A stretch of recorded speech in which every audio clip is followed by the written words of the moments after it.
up. Yep. I'm Dave Palumbo, founder of Species Nutrition. From my earliest bodybuilding days, I believed in only putting the best in my body. And that lives on in the Species Nutrition line of products. I put my name and reputation on every bottle of Species Nutrition products. If you want to be your absolute best, join the evolution. After working hard at the gym, you need a mattress that works as hard as you do. Spinaline has engineered the perfect mattress for you and your active lifestyle. Don't compromise your recovery with inferior sleep. Order your Spinaline mattress today. Hey guys, we're super excited to be here at the LA Fit Expo. It's our third year in a row. And what we're going to be doing today is we're going to be launching a tasty pastry. It's a low-carb Pop-Tart. It's got 3 to 4 grams of net carbs. And we love this show. This is our best place to be in LA.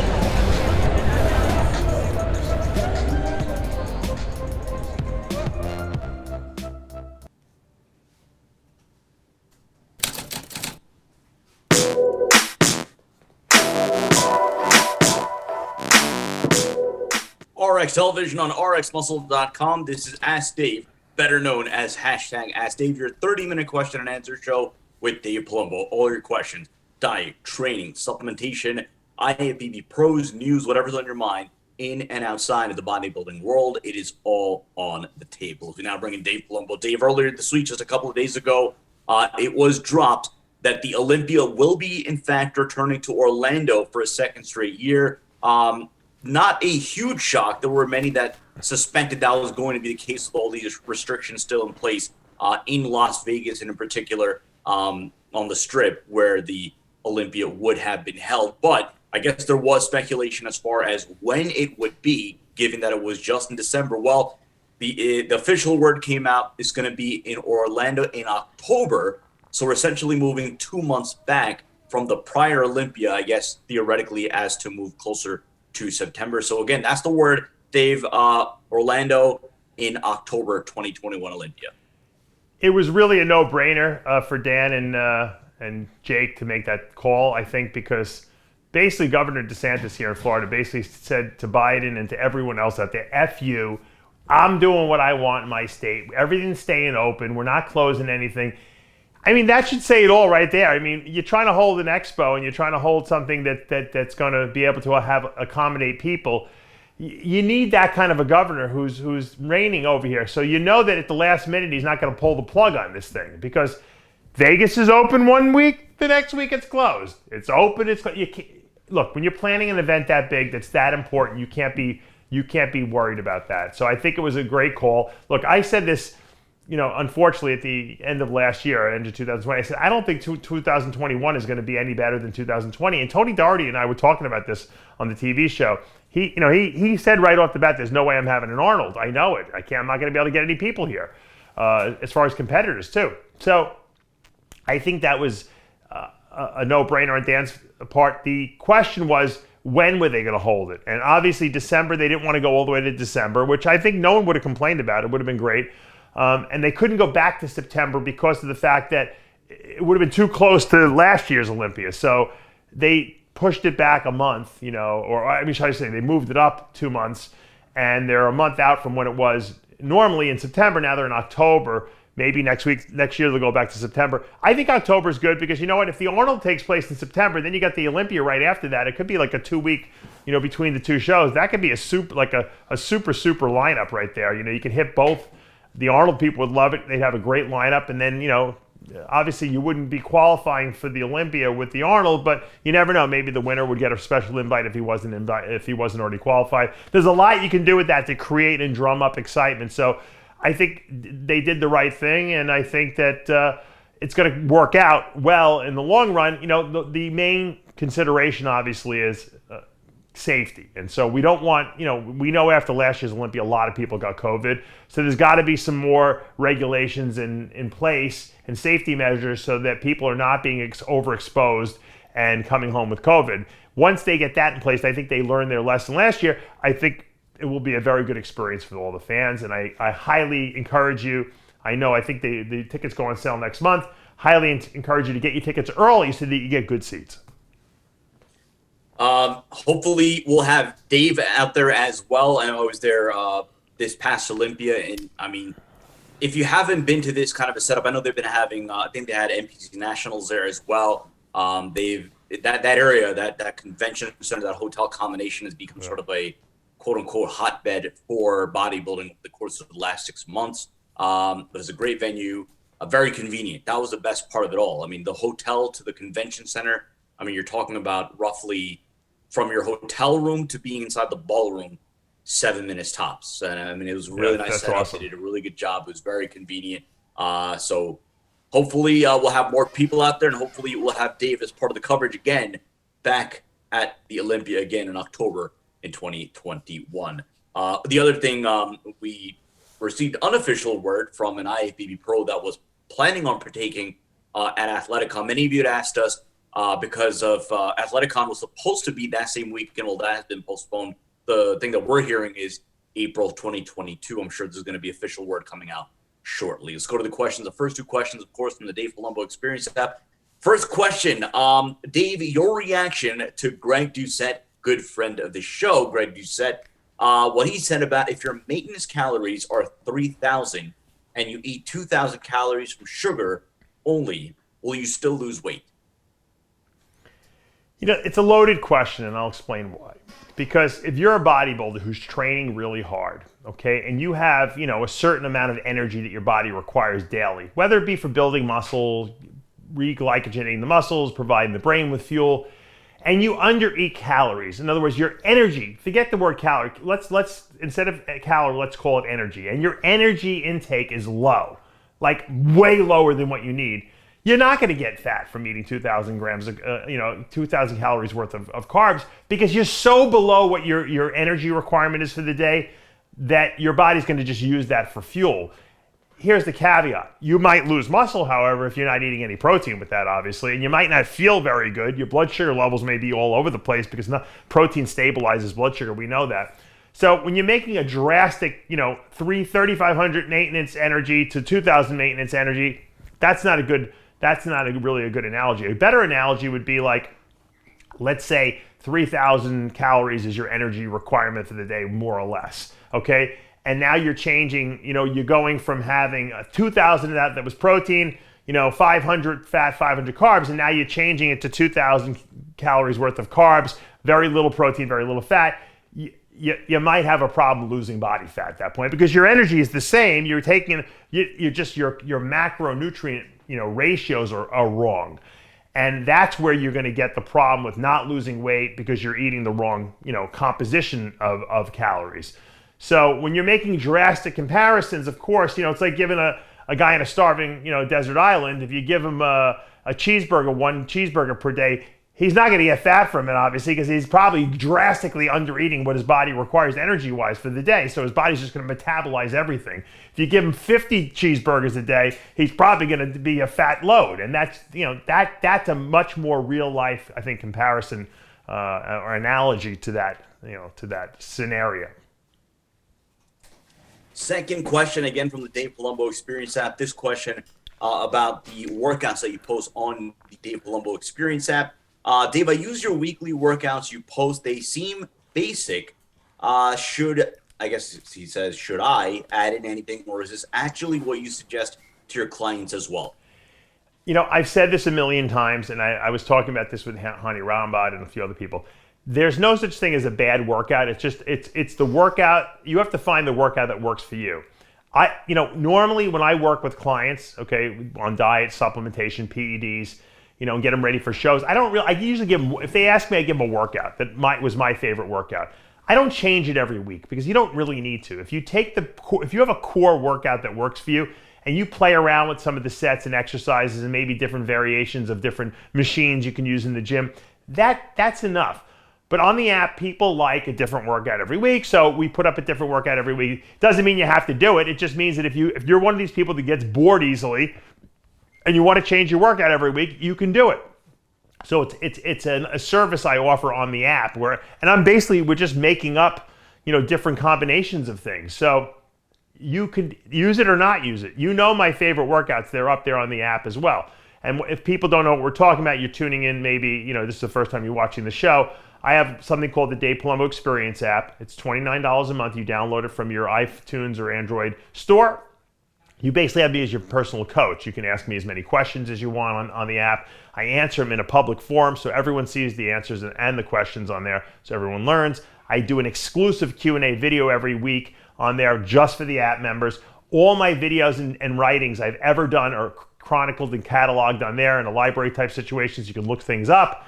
And we put workouts of the week up there. And we put all kinds of exclusive stuff up there so that if you want extra knowledge and you want to constantly keep learning and expanding your knowledge base, that's something you can do for a relatively cheaper price than having to hire, a coach or something like that. And it's something you can just look at your phone when you're sitting on the toilet or, just hanging out. And it's a good resource. So once again, the workout that works best for you, you will figure out. I'm a low volume, high weight, high intensity type of guy. Some people need a little more volume, but the key is full range motion always, okay? And make sure that you're using good form. If you do that, I promise you'll get great results from your workouts. Let's go to our Instagram questions. Again, if you're not already following us on Instagram, our handle is official_RxMuscle. If you're watching us for the first time on YouTube, hit the subscribe button below, hit the notification bell. You're not going to miss any of our shows, segments, any of our live segments, which we have been doing on Sunday night with the newly revamped Heavy Muscle Radio. Again, if you like what you're watching, hit the like button. If you hate what you're watching, make sure you comment below telling us that you hate the show and you hate everything about everything that it is that we do. But as always, we appreciate all your support. Speaking of the new HMR, the new Heavy Muscle Radio format, this one's from John Waldrip. Does Chris Aceto hate the new HMR format? He seems like he can't stand being on with Lee and Romano. So, Dave, I don't know if you've had the discussion, but what can you share about, I guess, Chris's thoughts so far on the new live edition of Heavy Muscle Radio? I'm actually a very selfish boss because I don't really ask anyone their opinion, to be honest with you. I kind of just do what I think is going to work best. And because the first 2 months, maybe more because we're in COVID times, of the bodybuilding season, nothing's happening, because Chris and what we do really well is analyze shows and break down things and go over, the nuances of the different pro shows that are out there and top amateur shows. So when there's no contest to be had, I like to change the format a little bit of the show and open it up a little bit, especially now with the ability to do live streaming, very simply.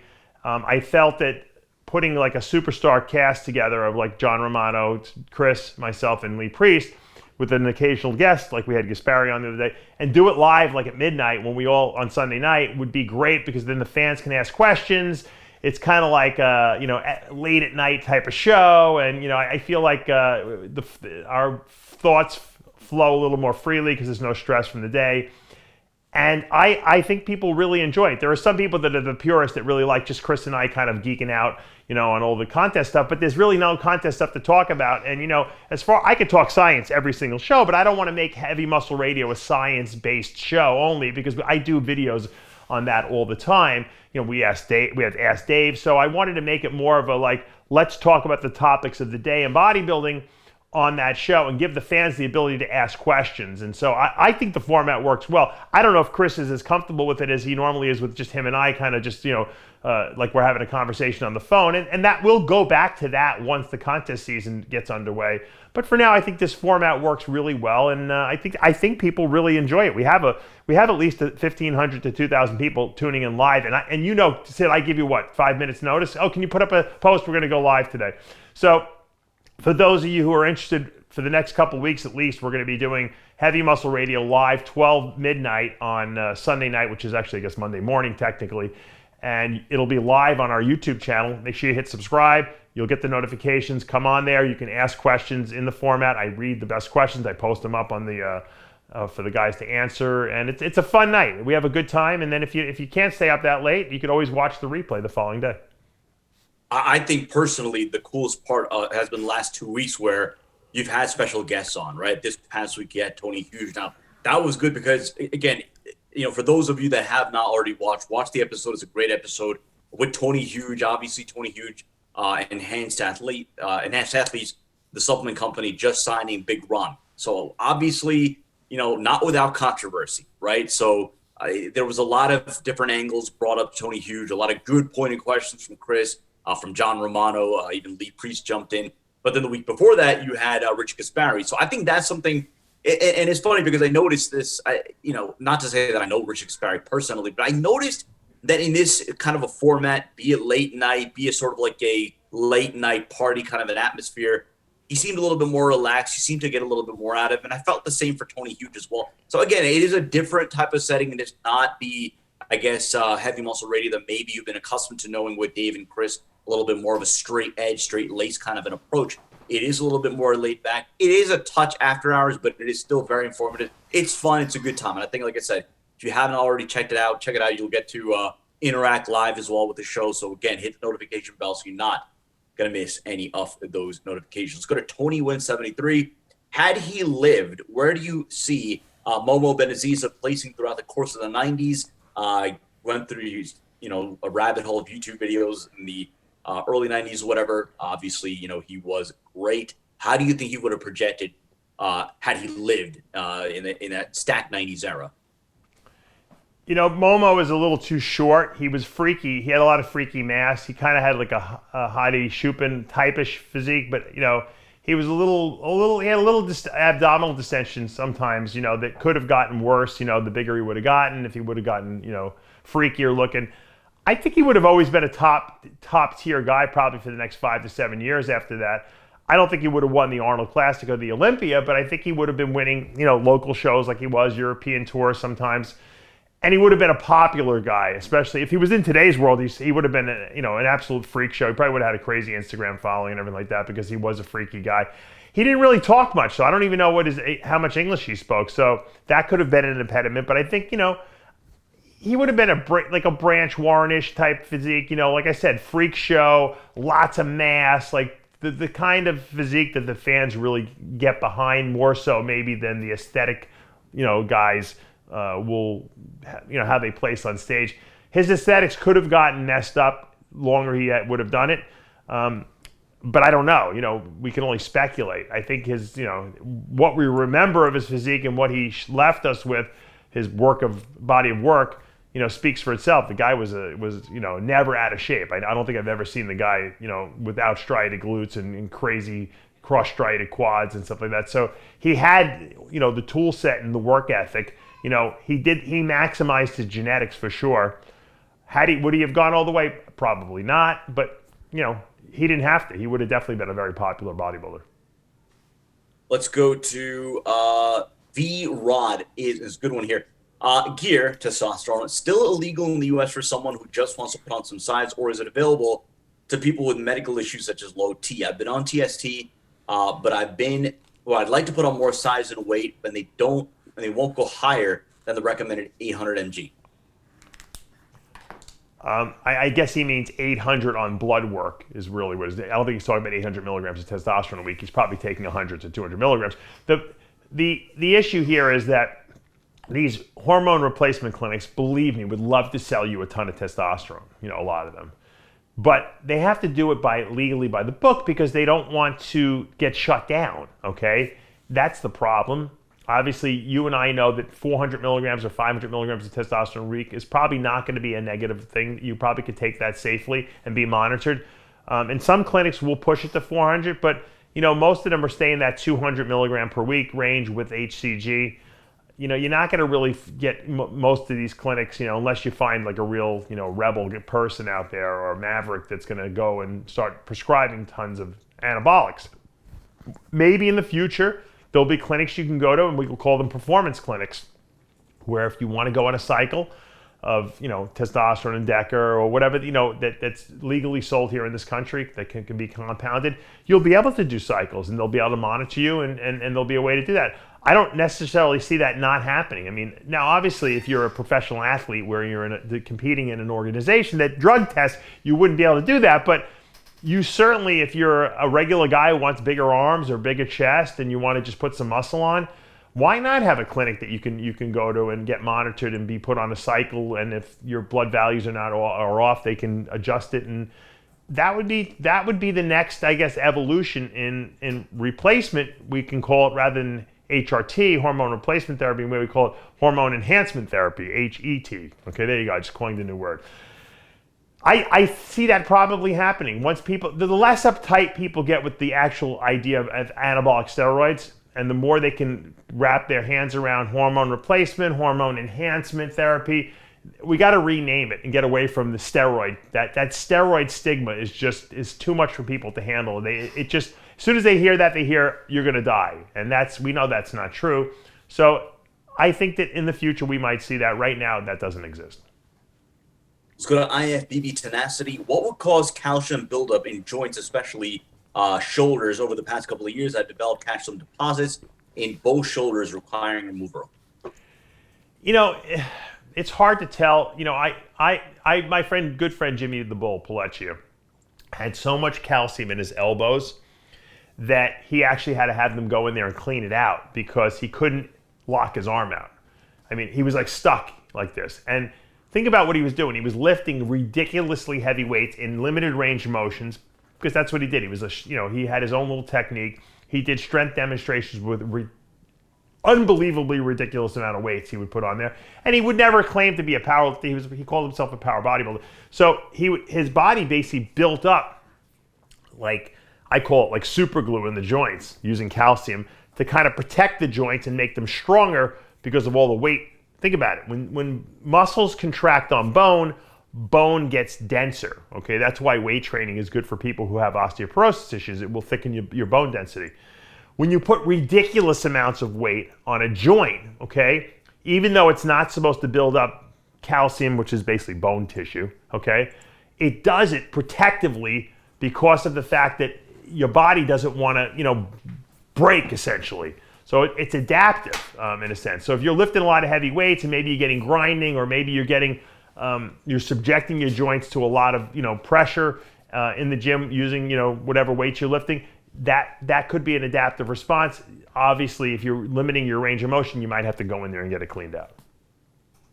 Let's go to B Winery 20. When carb loading for a show, what proteins do you typically have your athletes eat? Some trainers I've seen do nothing but chicken and rice, and some do 4 meals of fish and rice, and a meal of red meat and rice. What I do usually is I don't like to change too much the last week or two. If you've been eating, like, let's say cod, fish, and you've been eating chicken breasts, maybe a red meat meal or some salmon, you've been doing this for 16 weeks essentially, okay? Why would you change that the last week? Because what happens is you say, okay, I've been eating chicken breast and I've been eating, red meat and salmon. Now you know what? I'm going to eat all white fish the last week of the show, and I'm going to carb up on, clean rice and potatoes. And then what happens, the day the show comes and you're flat as a pancake. Well, because you weren't eating those meals. So you first you've been working with a coach and you know exactly how the person's responding, eating these certain, protein sources, and now you completely change it. And the person's body doesn't react properly. So stick with I don't change anything. I just add carbs in the last week. Now, if I have to add a junkier food meal here and there because I think the person's too flat and their metabolism is going too fast, I might do that. But I don't change what they've been eating. Unless, and here's the caveat, maybe they were behind a little in the last 2 weeks. I put them on like a white fish only diet just to really get that last bit of fat off, and I tortured the crap out of them. That's the only instance and then I would go back to the original diet probably when I fill them up. But if that's not the case and they've been on a certain food type, the entire diet, I keep those in there and I just change the carbohydrate content. As a matter of fact, a lot of people make a big mistake if they're eating some dietary fat in their diet, when they start carbing up, they remove the fat and they put the carbs in its place. Meanwhile, fat on a per gram basis has actually double the energy than carbs do. So if you pull out an equal amount of fat and replace it with carbs, you actually could be lowering the caloric or energy intake for the day, which make them super flat. So you don't want to lower fat. You don't want to lower protein when you're eating. Believe me, your body knows how to get the glycogen, the glucose molecules, into the muscle and turn it into glycogen. It knows how to do that. You don't have to take away protein. You don't have to take away fat. You don't have to make it easy for your body. Your body can sort the shit out in your intestinal tract. I promise you, it doesn't matter what you eat. Your body will figure out where to put all the food in the right place. So don't make things complicated the last week. Dave, I know we're a little up against the clock right now. Do we have time for a couple of more questions? Yeah. Or Sure. All right. We have a special guest coming up, one who's been part of past RxMuscle lore. Many of you have been asking for him, and he's going to see his return to RxMuscle. I'm going to tell him shortly. 15 minutes, so. Oh, okay. We're good. Under F24. And this is something that, over the last couple of weeks, Dave, Nick Walker, Blessing with Debo, they've been posting progress pictures. So obviously they've built their little rivalry. Over the last week or so, we've posted a couple of Nick Walker's progress pictures. And, there have been a few, more than a few, of our commenters that have pointed out his legs and the veins, varicose veins. So this question's from Hunter F24. I see Nick Walker has an alarming number of varicose veins on his legs. Is this something that can present problems near or long term? And what can he do to treat this condition? It is not the most aesthetically pleasing thing as well. You know what? Paul Dillette had some varicose veins across his chest, but I think they looked super freaky, and I don't think there's a problem with that. Frank Zeppi had some very bad, if you remember Frank when he was competing, he was very big and, really great physique, actually. He probably could have gone all the way to Olympia if he had wanted to, and he didn't choose the modeling route. But he had some varicose veins, and he had to have them surgically removed. So, I mean, I don't think that he's very young, Nick, so I don't think it's a problem right now. When you get varicose veins, what happens is in the veins you have valves. The valves keep the blood moving in one direction. Sometimes when the veins get too ballooned up with blood, the valves can break. And then you get what you get, like instead of the blood going in the right direction, it goes in the opposite direction and it pools and it makes, it looks like a varicose vein, basically. So a lot of times they can cut those out or they can inject them with saline, which makes them shrivel up and just basically die, essentially, and then the body just reabsorbs them. The big ones would probably have to be possibly cut out. Right now, I wouldn't even worry about it. It's not a big deal. As long as his circulation's not compromised down there, which it probably isn't because he's a young guy, I wouldn't worry about it. Probably down the road, he might have to address it. I don't think it's anything to be concerned about. No one ever said bodybuilding is beautiful when you have, 280 pounds of mass on your body. So who cares? As long as he gets in freaky condition and he has those veins, I think that looks cool, if anything, and I don't think any of the fans would deny that. But once again, from a health perspective, if he has some kind of a compromised circulation issue, he might need to get it addressed earlier than later. If not, I'm sure he'll just keep an eye on it, and he could always address it at a later date. It's not a really big deal, but I wouldn't worry about it if I were him right now. Game Pit Bulls, will beta blockers diminish the effects of CLEN?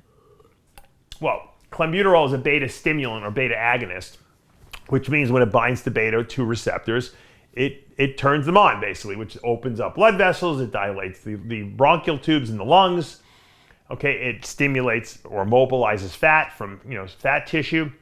If you take a beta blocker, a generalized one, that they usually give for like people with heart arrhythmias, it blocks those receptors. So obviously you wouldn't want to take the two at the same time because they kind of like going to be fighting for the same receptor, which would mean if you need the beta blocker, the CLEN might not allow the beta blocker to do its job, and or in the reverse situation, the beta blocker may not allow the CLEN to do its job.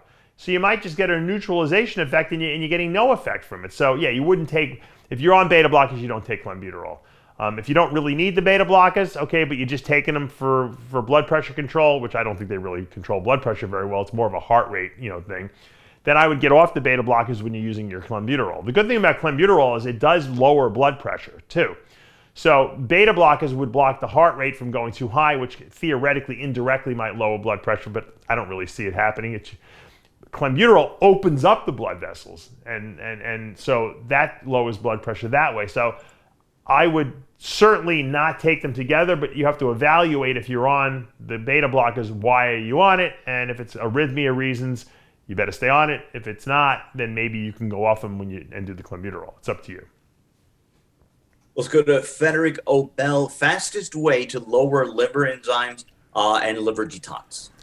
The whole liver enzyme thing, I've answered this question a million times, but I guess it warrants me going over it again. These metabolic enzymes that we're measuring in the bloodstream, that we're calling liver enzymes, are indeed found in the liver cells. So if your liver were theoretically subjected to a lot of toxicity, some kind of damage, something you're putting in your body that's damaging your liver in some capacity, these cells break down and they release, the contents of the cells into the bloodstream, and then you're measuring high liver enzymes. Usually when that happens, whether it be you have hepatitis or maybe you're taking a toxic anabolic steroid, or you're drinking too much alcohol, you'll see slight elevations in liver enzymes. This isn't a normal person, okay? You never see 3, 4, 5 times the normal range because you just don't have that many liver enzymes in your liver, okay? The liver is, it's not a huge organ, okay? However, compared to the size of the liver, which is like this, right? Your muscle mass is huge, especially if you're 280 pounds, right, of muscle. When you go to the gym and break down muscle tissue, inside these muscle cells are the same enzymes that you find in the liver. They're the same metabolic enzymes, and they can leak into the bloodstream too when you break down muscle. So if you go to the gym 5 or 6 days a week, you're doing hard workouts, you have a lot of muscle that you're breaking down, you're going to pour these enzymes into the bloodstream. Then you go for blood work and your liver enzymes come back 3, 4 times the normal, and the doctor has a nervous breakdown because they don't understand that these liver enzymes are not coming from the liver, they're actually coming from the muscle, and they don't differentiate it. So when you see levels that high, it can't come from the liver. The liver can't even produce that many liver enzymes. It's coming from skeletal muscle that's being broken down in the gym. How do you lower them? You might not need to lower them because if it's not coming from liver, then don't worry about it. To get an accurate assessment, however, you might have to take 2-3 weeks off from the gym to let your body heal up a little bit. The problem with that is sometimes when you take off extended periods of time, your body starts breaking down muscle tissue that it doesn't, you atrophy a little bit. So when you break down muscle tissue, even though you're not actually training in the gym, you might leak enzymes into the bloodstream too. So it's impossible to get an accurate assessment when you have a ridiculously large amount of muscle. It wasn't until I lost a lot of muscle on my body and downsized that my liver enzymes on blood work actually came back normal. Take a couple of more questions. From Durham Dad, I know this is something that you talked about in a couple of episodes now, as far as, with thyroid cancer. Suggestions for supplements post-thyroid cancer.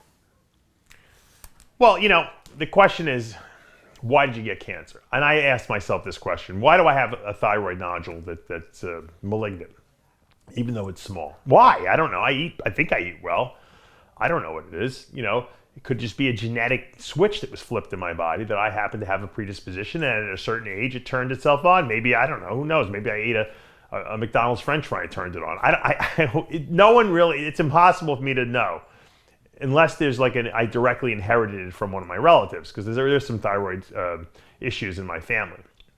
So if I didn't cause it and it was genetic, then there's nothing I really need to do. However, with my own insanity and my own, belief that we can control via the use of science, how our bodies react to these things that in our body, I have been trying to really super alkalinize my body by using, more apple cider vinegar from Bragg's. I've been using some sodium bicarbonate in the morning, a teaspoon of that in about 6 ounces of water, 2 hours before I eat. I've been, trying to use more greens and green drinks. I've been drinking this, what is that water thing called, Tyler, that I'm using now? I just bought. It's Gravitron or something like that, I think it's called. Vitalizer Plus. The Vitalizer Plus. It actually spins your water and it actually creates hexagonal, it structures the water properly. That's supposed to help oxygenate the cells. Oxygen is also toxic to cancer. I have an ozone machine over there too. I've been doing ozonating water and drinking it. I've been doing some ozone IVs a couple days a week to try to super oxygenate my body. Now, I don't think that's going to, it might, I don't know if it's going to do anything for my thyroid nodule, because I'm going to have that removed regardless, okay? Because I'm not leaving cancer in my body and just saying, let's see if we can get rid of it. I don't need to. It's not one of those cancers that I have to worry about, like liver cancer. If I had liver cancer all of my body, I probably would be relying more on the holistic remedies rather than having them do exploratory surgery and start cutting shit out of my body.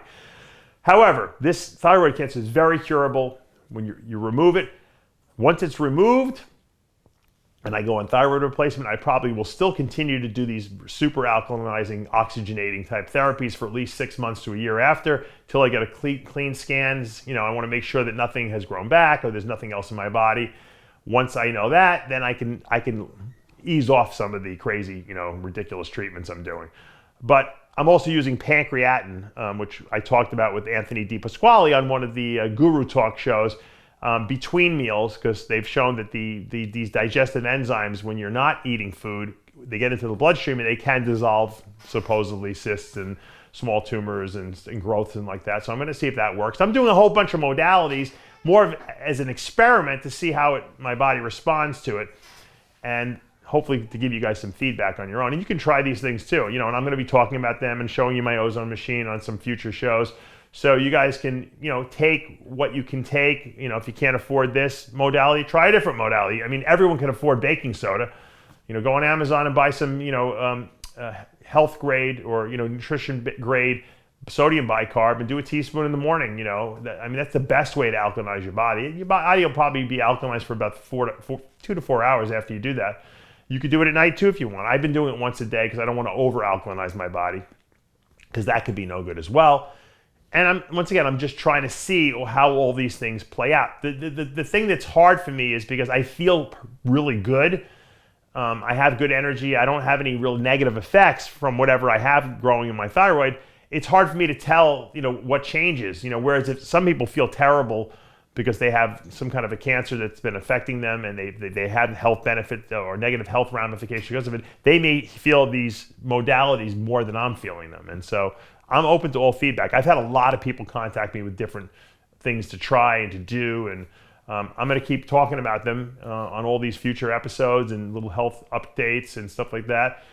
Probably the next update I will do will be, my pre-surgical clearance and then probably the surgery. I'm trying to set that date within the next month or so, or next 2 to 4 weeks. We probably don't have time for this one, so I'm probably just going to email it to you, Dave, and make a separate video out of it. So I know we're really up against it, and we have a special guest coming up. So that's going to do it for this episode of Ask Dave. Again, thank you so much. Tyler Shore doing a great job. As always, Dave Palumbo. I'm Sadiq Faruqi. We'll see you next time.